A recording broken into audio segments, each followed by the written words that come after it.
The human form, 3. The forms, the faces belong to time and spaces, those in which the flame, the eternity, dresses itself, in order to enjoy music and dance. The distances between people, whether temporal, spatial, or whatever they may be, are only apparent, because when we enter the realm of energy and presence, of spirit, that spark ignites simultaneously, so that communication, awareness, and recognition are instantaneous, and they belong only to that unified whole or field that vibrates so coherently in every particle and being. In fact, this is memory, the real one. The universe, densities, 3D, 5D, ND, are encapsulated in temporal bubbles. They are isolated by a temporal boundary. The only thing that can pass through that insulating layer is consciousness in the form of awareness, the spark. This happens at the moment of so-called incarnation, birth and death, a transition from one temporal movement, speed, to another.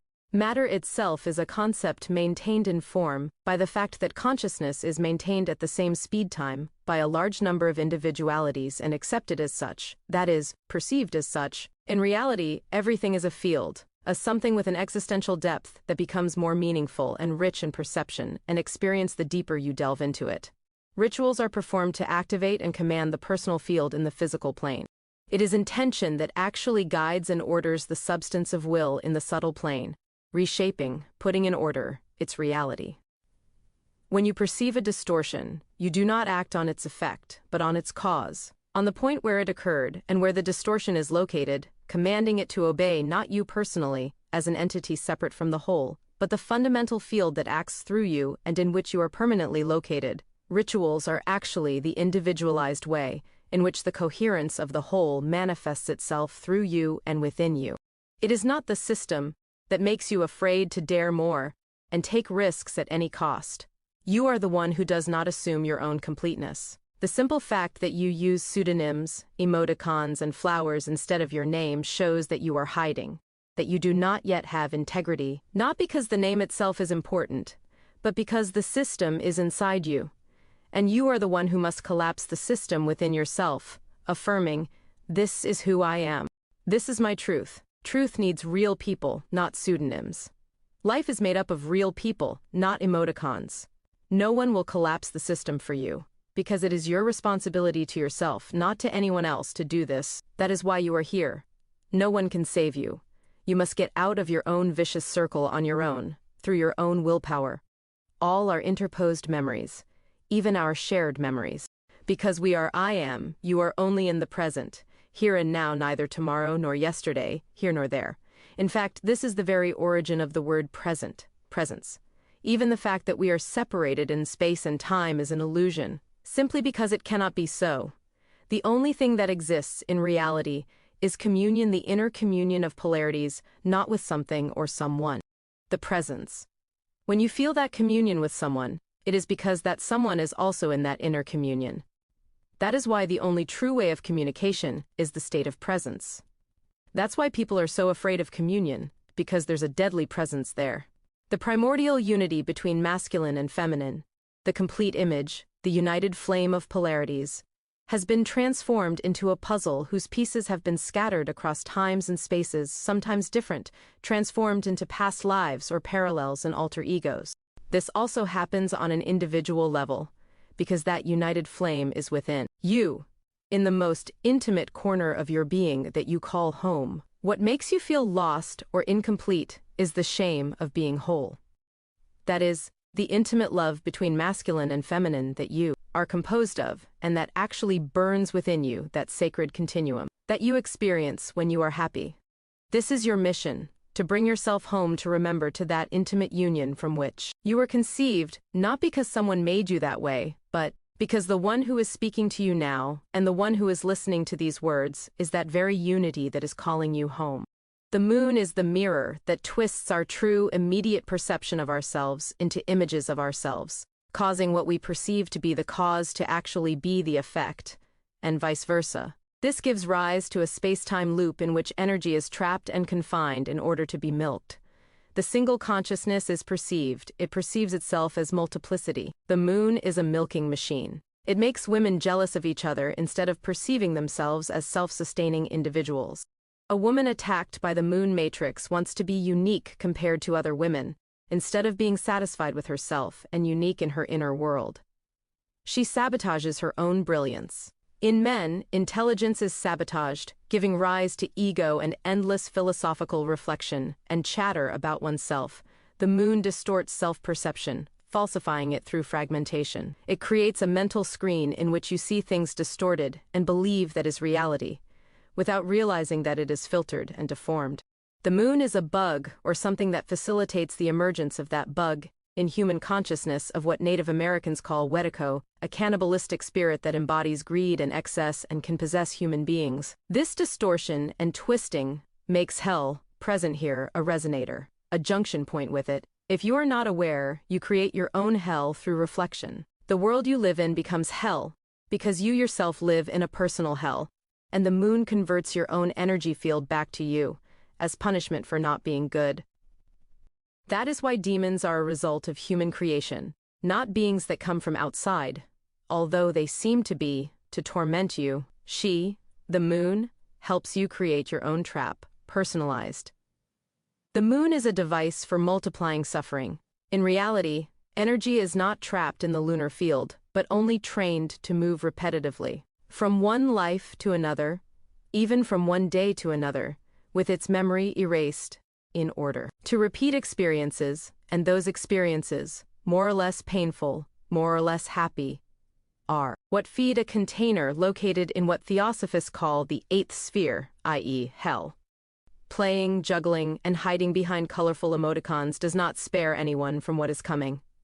I have only seen such well-studied evolution, ascension, and compassion at the circus, when beings spin in circles under the whip and the audience applauds frantically. People like the whip on the backs of the innocent because it makes them forget the loop they are spinning in and feeds their pride as superior beings, because the truth is far too terrifying to look at. The juggling acts of the supreme clown are difficult to watch directly because the mind collapses, yet there is no other way to break out of the sickening lethargic loop you find yourself in, which you are helped to indulge in by praise for the level you have reached and knowing smiles. Occult knowledge about time and space and how they can be manipulated has been hidden or distorted, wrapped up in false stories. The universal forces that govern time and space have been transformed into enemies of humanity, into characters to be feared. Satan and Lucifer, contraction and expansion, coagulation and dissolution, gravity and magnetism, time and space. Energy has been fenced in to be tampered with and cultivated with the help of manipulating time and space in order to obtain different types of experiences, that is, essences at the level of the soul and spirit, as memories to be thus stolen and consumed. Time and space are the ways in which energy, consciousness, expresses itself. The reversal of the process of creation has caused energy to be seemingly trapped in its own game through a process of self-sabotage. It is not Lucifer and Satan who are the enemies of humanity, but laziness, complacency, and self-sufficiency that have been injected into the human field, and these have given rise to egregores and demons in order to keep the energy of creation within certain parameters, with the aim of extracting something very specific from it: pain. In order to keep the false process of captivity functioning, laziness, complacency, and self-sufficiency began to be rewarded with social status and other merits. The mastery of time and space has thus become the prerogative and advantage of an external force, instead of being an internal process and an advantage for every human being. The correct process is when energy can move in different times and spaces at will. The mechanism of the trap in which the energy of consciousness has been caught is exactly the opposite of the process of creation. Energy is given times and spaces in which to move, according to certain scenarios. Withdrawing attention from these false spaces and times is the only way to break out of the artificially induced loop. Due to the reversal of the natural process of creation of love and giving, love has turned into fear, the fear of losing something, and giving has turned into the need to consume, into hunger. Fear and hunger have thus become the egregores that consume the energy that should have flowed back to the source in a feedback process. Love the soul is the feminine process of creation, that of receiving, cherishing, and loving yourself and all that creation's children represent. It is the radiance of creation. The process of giving the spirit is masculine in nature. that of expansion and sacrifice, so that love may grow in radiance. Sabotaging your personal energy is done by stealing the time you should be giving to yourself and with yourself, and by invading your personal space, inside and outside, with false problems and existential dilemmas. The mentality of scarcity is what keeps the flawed system that everyone complains about running. And this scarcity mentality is rewarded through validation, because nature, the cosmos, gives you what you project onto it: frustration material, relational, sexual, spiritual, and everything that stems from these. And this is because we don't project what we should towards ourselves. We only have expectations, and when you have expectations, you can only receive frustration. The universe has no expectations. It is matter that you have to work with, shape to give it the form you need. If you shape expectations and hopes, you will be left with them, because you shape them. It is one thing to wait, to be patient in a state of trust and joy, and another to have expectations, called hopes, in a state of frustration and distrust, waiting to be saved by someone or something.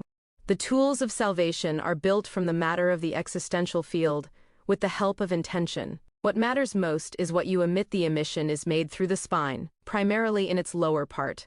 In the lumbar area, the sensation being either coolness or warmth, or a combination of both, alternate or simultaneous, an icy fire or a burning ice. The sensation spreads towards the feet, radiating through the toes towards the earth, towards the planetary center.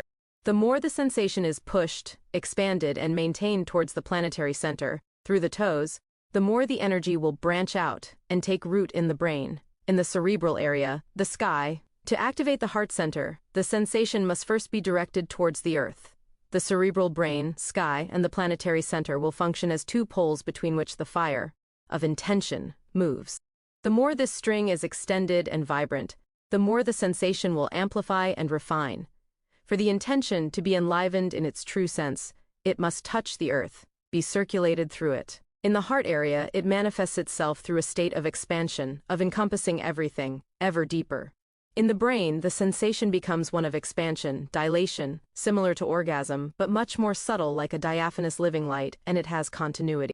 The substance of sight. The eyes become much more active, as if they are filling with vitality and freshness, the same sensation spreading throughout the brain. It is not recommended to close the eyes. The tip of the tongue touches the roof of the mouth in the area behind the upper front teeth. The layers of memory begin to activate, to be pierced by awareness in reality. The forgetfulness between them disappears, or rather, the fog between them. The earth feeds on the negative entities existing in the human aura, if they are directed intentionally and consciously towards its center.